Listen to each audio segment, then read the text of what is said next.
Greetings comic lovers and welcome back to Casually Comics, the channel where we chat all things comics, from reviews of comics new and old to history to anecdotes to really wherever our whims take us. Who is Lois marrying today? You already know because you saw the title, but that is a question that could warrant its own playlist. A Lois getting married series. You know what? I just might, because I'm that person.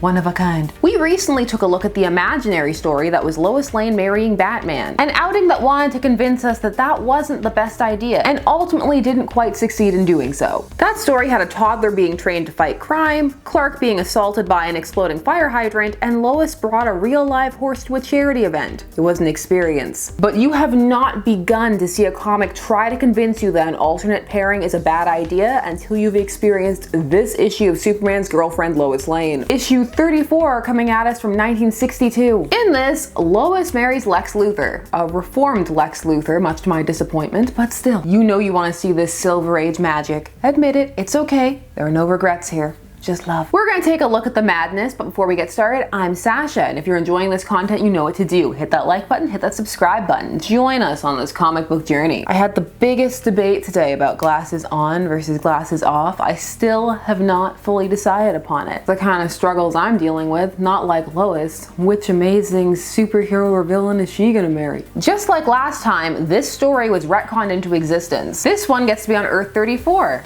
Issue 34, Earth 34, nice. I mean, at least it was in continuity. The universe has expanded and contracted so many times since Crisis back in 1985, she says as if she was alive. This cover is pretty accurate. It's not a scene from the comic, but thematically it's all on point. I'm very disturbed that Lex and Lois named their son Larry Luthor, not even Lawrence. Come on, he could parallel his dad, who's Alexander but goes by Lex. It was right there. But as always, Superman is stealing the show with his Silver Age pettiness. I've lost Lois forever now that Lex Luthor has reformed and gone straight. He's become an ideal husband. Maybe I'd better marry Lana Lang before she finds someone else. Can you somehow find a way to work that into the proposal itself? Maybe get a cake that says, "You'll do, I guess." Mrs. Lois Luthor in a great imaginary novel. Not good, great. The wife of Superman's foe. The title inside the preview narration intro page is better. The Bride of Luthor. It invokes Bride of Frankenstein vibes, like this is all horrific. Also, once more, Clark is the best man. First Bruce, now Lex. People have gotta stop bringing Superman as their best man to Lois's wedding. Breaking his heart. Here, Superman. This piece of our wedding cake is for you.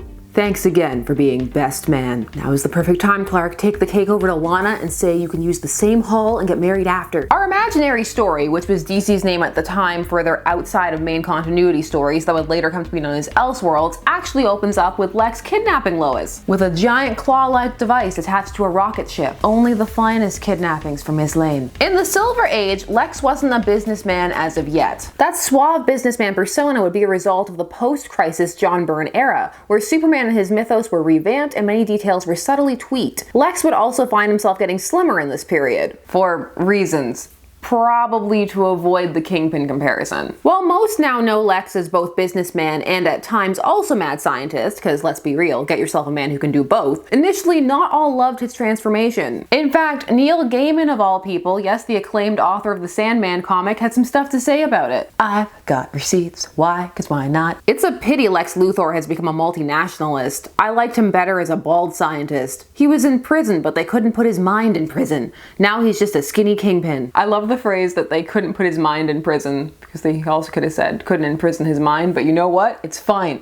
It's your salt. Do it how you want. Just further proof that anyone can feel some kind of way about a character shift. It can and does happen to anybody. But Lois doesn't need to worry about that. She's been kidnapped by Silver Age Luthor and his very on-brand for 1962 spacesuit. He takes her to a planet called Omark, a world covered in castles. There is a castle made of lead there that he built. How long was he on this planet building this castle? The planet is inhabited by telepathic aliens, which I assume Lex knows because they must have communicated at some point, which makes what they do next extra odd. Suddenly they sense that there is still some good in him, and so they take his mind and rewire it to remove the evil and the villainous impulses. That's really questionable, but not if you're Zatanna and its identity crisis. Anyway, successfully rewired aka mind-raped Luthor thanks them and proceeds to take Lois home. My past now seems nightmarish. I'll surrender myself to the law, Miss Lane.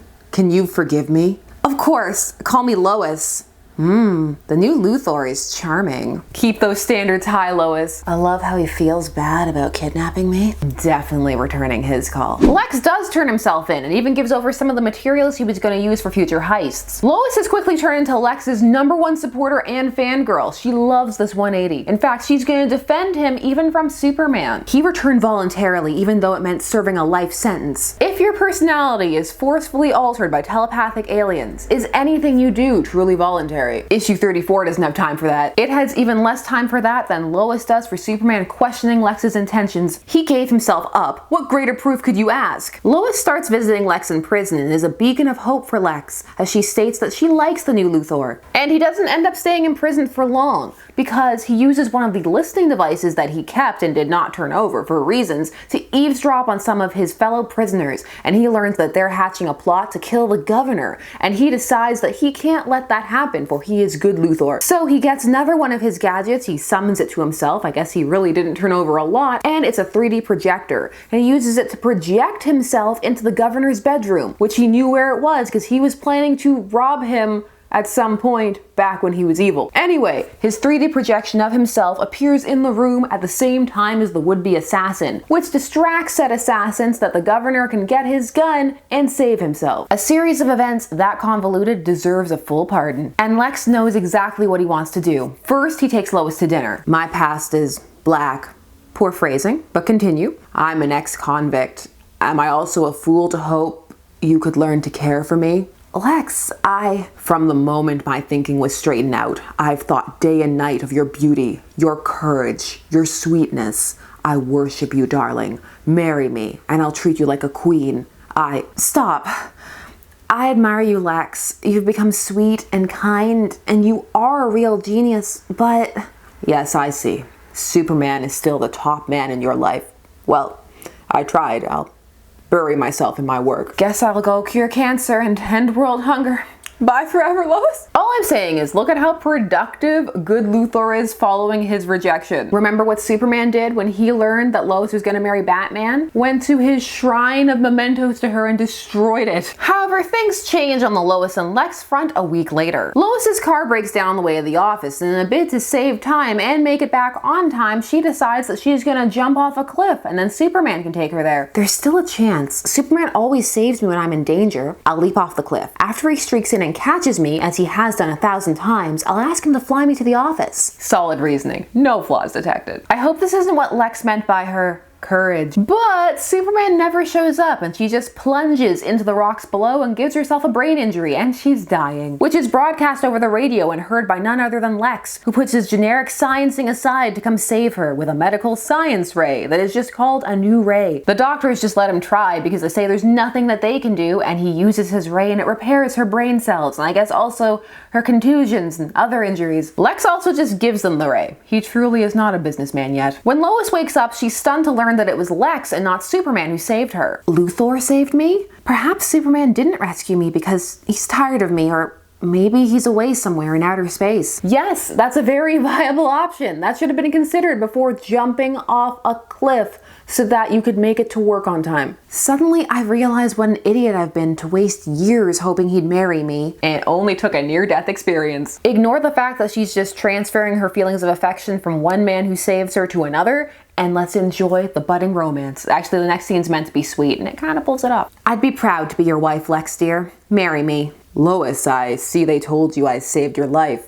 Please don't offer to marry me out of gratitude. See, Lex knows what's up. He knows about Lois's being saved kink. Gratitude? Don't be ridiculous. I finally come to my senses. I'm proposing to you because I want to marry you more than anyone else in the whole wide world. She liked it, so she put a ring on it. So despite Lex protesting about his past, his weight, and his baldness, Lois is having none of it. And so they decide to elope immediately and grab Jimmy as a witness. Aw, now Jimmy's gonna have to wish for another magical girlfriend for Superman. Okay, Jimmy, go get the magic totem. If you want to know what that refers to, there's a card in the link for the time that Jimmy wished for a magical girlfriend for Superman. Speaking of Superman, he decides to reappear in this comic just in time to object to the wedding. Stop! Great guns, Lois. I just got back from outer space and tracked you here. Do you realize what you've done? Suppose Luthor's reformation is only a sham. You'd be in for a life of misery. Wait, so he just got back from outer space? She should have changed that lock. She should have made him leave his key. It's a perfect song lyric setup. It so rarely happens. I'm experiencing pure joy. Superman's sad, you're not listening to me kind of perfectly sums up the role he expects her to have in their relationship in this comic. Okay, so all this is going pretty well so far. So how can we mess it up? How can we show the world that, no, this is wrong. She needs to be with Superman. Well, get ready, because this comic's gonna bend over backwards way further than it needs to accomplish this. No, he doesn't just go back to a life of crime. Those aliens did good work. Part 2. Lex and Lois are living the good life. Lex has invented a robotic helper for housewives that has revolutionized the stay-at-home life dynamic and increased his rep. It's also managed to get people to throw shade at Superman, something that bad Lex would have been thrilled by. Everyone's saying Superman manufactured his Superman robots for his own use, but your inexpensive robots are for everyone's benefit. Well, I mean, everyone who can afford them. But also, why does everybody know about Superman's robots? Lex also develops a fossil fuel alternative in the form of a pill you put in your car. He then proceeds to get sued by Capsule Corp. People love the name Luthor, and Superman realizes that he blew his chance. He truly has with Lois, and I guess it's time for Lana. Marry me and I'll give you superpowers so you'll be safe from my foes. Oh, Clark.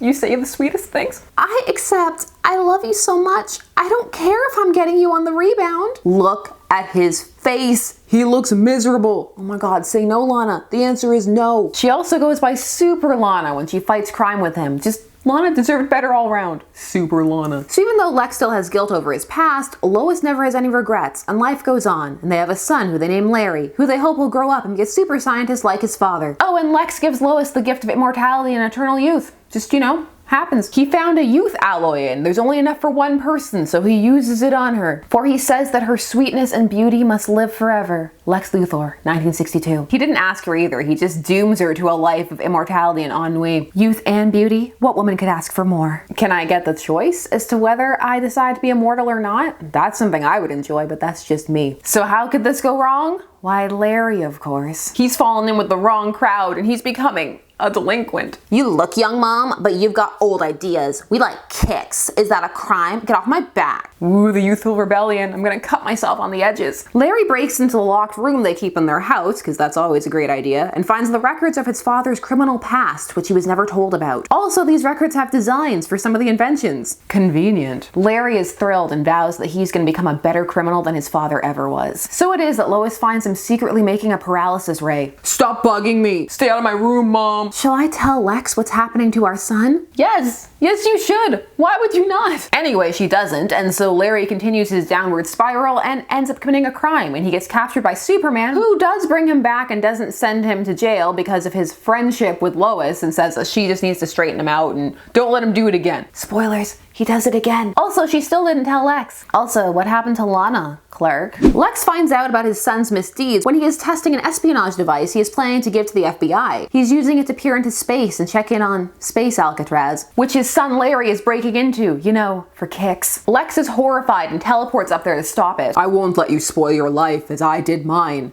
Get away from that machine. I warn you, Pops. Get your hands off me or... In throwing his dad off, he accidentally shoves him against a live wire and electrocutes him, killing him. Panicked, Larry flees in his father's rocket ship, but there was a recording. It's been seen. Superman heads up there. Lois heads up there. It's just a disaster. We also learn that Larry already has a supervillain name. Already they're calling the boy Black Luthor. But why though? Larry, meanwhile, has no remorse and vows to rule the earth. If only I could go back in time and change things. Marrying Lex was a terrible mistake. Why did I do it?